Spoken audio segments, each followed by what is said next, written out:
ترکی کی regional power سے کسی صورت انکار نہیں کیا جا سکتا۔ خطے میں امن و استحکام اور خوشحالی ترکی کی مرہون منت ہے۔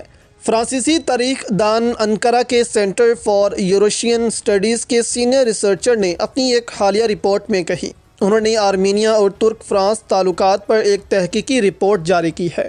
فرانسیسی تاریخ دان نے کہا کہ آرمینیا کے وزیر اعظم 2018 میں اقتدار میں آئے۔ اس سے پہلے آرمینیا میں 20 سال تک روسی حمایت یافتہ حکومت تھی، جو نہ صرف کرپٹ تھی بلکہ اس کی گورننس بھی اچھی نہیں تھی۔ ان حالات میں آرمینیا کی اشرافیہ کو کسی صورت موجودہ وزیر اعظم کی حکومت ایک آنکھ نہیں بھا رہی تھی۔ یہی وجہ ہے کہ آذربائیجان کے ہاتھوں بدترین شکست نے ان پر استعفیٰ ہونے کے لیے دباؤ بڑھ گیا۔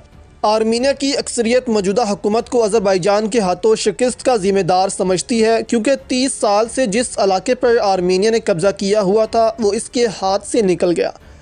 فرانسیسی تاریخ دان نے کہا کہ مشرقی بحیرہ روم میں اسرائیل اور ترکی دو بڑی طاقتیں ہیں۔ خطے کے دیگر ممالک کو اب یہ بات اس حقیقت کو تسلیم کرنا ہوگا کہ ترکی کو کسی صورت مائنس نہیں کیا جا سکتا۔ شام پہلے ہی تباہ ہو چکا ہے اور یہاں خانہ جنگی نے حالات بہت زیادہ خراب کر دیے ہیں۔ لبنان ایک ناکام ریاست ہے۔ مصر کا تیل کے لیے سعودی عرب اور متحدہ عرب امارات پر انحصار ہے۔ اس کے بعد خطے میں صرف دو ہی طاقتیں بچتی ہیں، ایک اسرائیل اور دوسری ترکی۔ انہوں نے کہا کہ یونان کسی بھی صورت میں خطے کی طاقت بننے کی اہلیت نہیں رکھتا۔ یونان اپنی اوقات سے زیادہ اوپر اٹھنے کی کوشش کر رہا ہے۔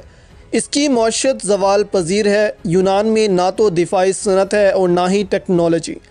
یونان کو صرف یورپی یونین کے ٹیکس گزاروں پر انحصار کرنا پڑ رہا ہے، اور اب یورپی شہری بھی یونان کا بوجھ اٹھاتے اٹھاتے تھک گئے ہیں۔